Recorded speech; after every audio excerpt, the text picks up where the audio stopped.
Hey Bengals fans, Marisa Contipelli checking in from Paul Brown Stadium as the Bengals close out the 2019 season against the Cleveland Browns on Sunday. Fox analyst Robert Smith will be on the broadcast. And Robert, you look at both of these teams, each having a standout explosive running back. Both of those guys playing for milestones on Sunday. Nick Chubb looking to secure that rushing title, and Joe Mixon just a few yards shy of reaching 1,000. How much are you looking forward to watching those guys out there? Well, I can't wait to see that part of it, being a former running back and, obviously Kareem Hunt up there as well in Cleveland. They've got, quite a duo in that backfield.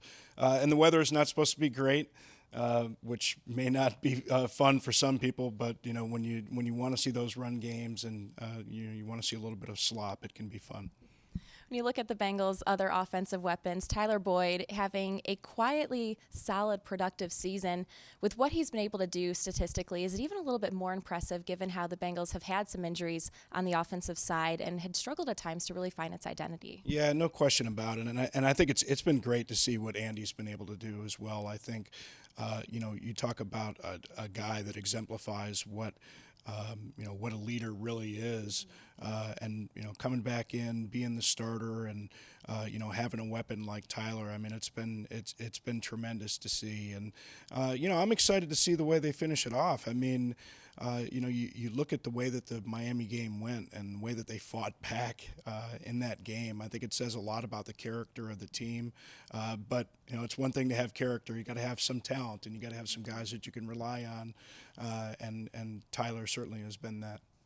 You mentioned that Miami game, and it has seemed at times that this Bengals team is so close to turning that next page. Just what does that tell you about the mentality and that character that Zach Taylor is installing and wants to take now into 2020? Yeah, I mean, watching that game, and that was one of those games that could have been an embarrassment. I mean, it could have been an opportunity for a team that didn't care to just fold the tents, and that's not what you saw at all. I mean, there was fight all the way to the end, and obviously getting into overtime, but just amazing. The 2-point conversions and everything about it. I mean, it just spoke volumes about what the mentality of the team was.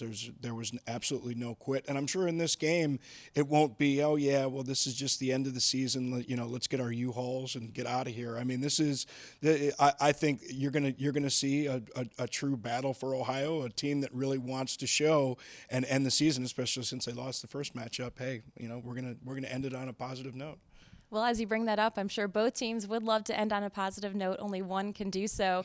What is a matchup that you're going to be watching for on Sunday? Well, I think it's going to be both defensive lines and probably more the second level of the defenses. Kind of how linebackers react and scrape in the run game and how they fit in the run game, because there's going to be a lot of running the football. But then you've got some young players that are going to be playing. In the secondary for Cincinnati, first time with the injury to Jackson, and you're going to have some matchups from time to time with some of their receivers, with Landry and Beckham. You're going to have some one-on-one matchups. Guys just have to rise up. So how do you handle those run situations from the second level of the defense?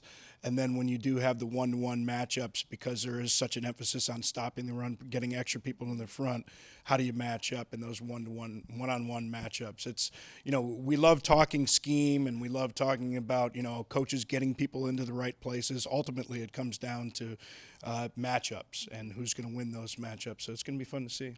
Well, Robert, thank you so much for spending some time with us. Great insight. You can listen in to Robert. He will be on the call between the Browns and the Bengals and catch all the action on Fox.